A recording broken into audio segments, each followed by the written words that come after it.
Hello and welcome. This is 5 lessons that scientists can learn from engineers, a professional development core short view series for Transcend. I'm Mark Williamson. Let's get started. So, before we get into the nitty-gritty, disclaimer, I am a scientist, not an engineer. So, don't take my words as saying that I know all about engineering and how to apply this. This is more along the lines of I'm a scientist, I've dabbled, I've gotten some exposure to engineering, and I found that there's things I really like about it, things that really have helped me as a scientist that I want to incorporate more. So I'm sharing those types of ideas with you. So if you're an actual engineer and you have better ideas, I'd love to hear them in the comments. But that disclaimer out of the way, let's talk about those 5 lessons. The lessons I've put together are build, design, iterate, balance, and ignite. Starting with build, the idea is to make useful things in real life. If you go to any engineering department webpage, you'll probably find pictures like UND. That's where my school is. You'll find pictures of engineers like this. They're actually out somewhere building real things. Mechanical engineers, chemical engineers, electrical engineers. What my first impression of engineering is they're actually making things in real life. They're not just simply modeling things. They're not dealing with theories. They're dealing with applications in life.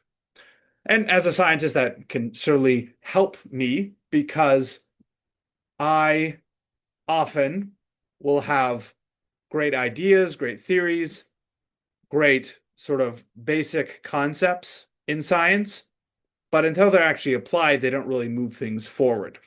So, for example, I've been interested in radon research and I've been trying to put together a radon test chamber. And now I certainly can, like shown up here, sort of sketch out what I think the chamber will look like, and it'll look good on paper. But until I actually do it in the real world, nothing matters. It doesn't matter how nice it looks or how plausible it seems in theory if I can't make it work in real life. So trying to make more useful things, get my hands dirty, get my hands working on real things. And so as I've been waiting to get the chamber up and going with building and lab renovations, I've been doing smaller scale things to practice making useful things in real life for like a small scale radon chambers. I've built little boxes for fans, little containers of activated charcoal to absorb radon, and even little boxes where I can run small experiments. That's help get me into more practice of making things in real life. All right, second lesson is called design. So things like CAD software and beyond. That's certainly something I never really had any experience with is dot design, especially computer design. And I've gotten into that a little bit over the past couple months, and it's really been helpful for me to even going back to the first lesson, helpful to getting things to build in real life. So obviously there's a bunch of different software. I know there's SolidWorks. The one that I've started to get into a little bit is Autodesk. So looking at Autodesk Fusion, I've went through some tutorials.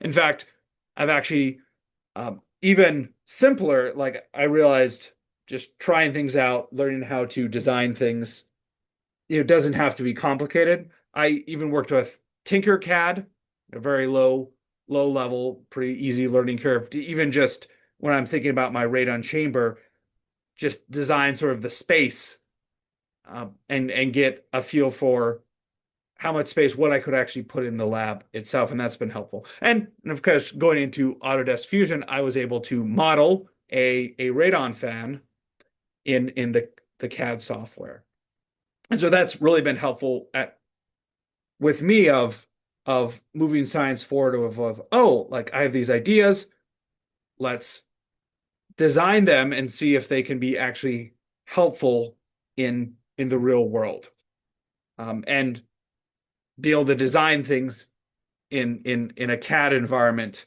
has been a game changer. All right, next lesson is iterate, prototyping, and other stepping stones. So big thing about designing, big thing about building is you're not going to get right the first time. So having that mentality of prototyping, designing, building, testing, evaluating, and refining. And that's been a useful tool, a useful lesson of, oh, okay, that's just part of the process. So going back to that radon fan, of course, I had it in the CAD software, but it wasn't real until I printed it out. And so I 3D printed it using my university's 3D printing surfaces, and I got this. Now it looked pretty good, but turns out I didn't get the hole right in the center, so it wouldn't really fit on the shaft of the actual motor. So I had to go back and increase the hole, and so that was a second iteration, and it actually fit. I didn't have to like drill it out. And then for reference here at the bottom, I have the actual radon fan that the radon fan system came with. And so yeah, it's not perfect and it still lacks some things, but the process of trying things, refining them, testing them, making a better version has been very useful for me. All right.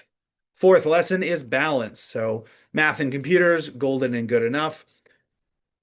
The lesson of knowing the right level to go to things has been helpful. And I think engineers really straddle the that sort of gap between sort of theory and application.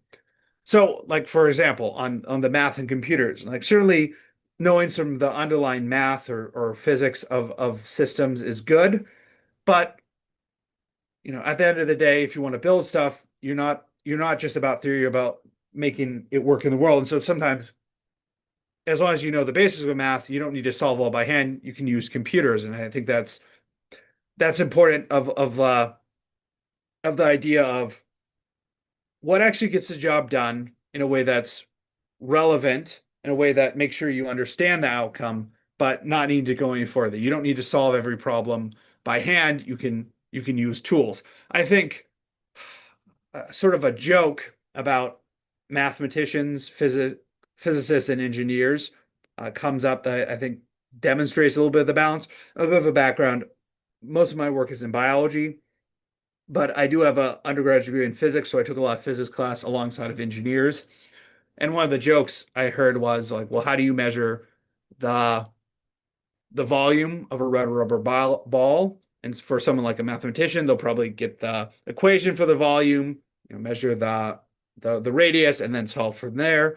For a physicist, it might be like, well, they know that it displaces, so maybe you get a thing of water and you put the sphere in the water and you measure the volume of water that displaces and get that volume that way. And if you're an engineer, you're probably going to take the ball and then look up the volume on your red rubber ball table. And so the joke here is like, oh, the engineers just have a table. They don't sort of solve anything else. But I think why I bring up this story is actually is like, well, if you just need the volume of the red rubber ball, you don't need to always derive it from first principles. Maybe you just need to have, yeah, something like a tool, like a computer, like a table to get the job done, as long as you're not skimping on sort of the underlying information, first principles in a way that would detriment the outcome. Using balancing tools and first principles is acceptable. And sort of again on the second part here is the golden and good enough. Obviously, golden, perfect ideas, perfect execution can be a trap where as long as you're making sure it's good enough, you don't again, it's that balance. That balance. I think engineers do a fairly good job, maybe more so than scientists at times, with balancing them of as long as it meets maybe safety requirements, it meets structural requirements, it exceeds them. You don't need to have it perfect. It doesn't even need to be uh, flawlessly pretty, as long as it does the job. I think that's good. And so how I've applied this lesson here is even with my radon chambers. So I want a big experimental radon chamber that's really nice and fancy, etc. Great, until I can actually get that set up.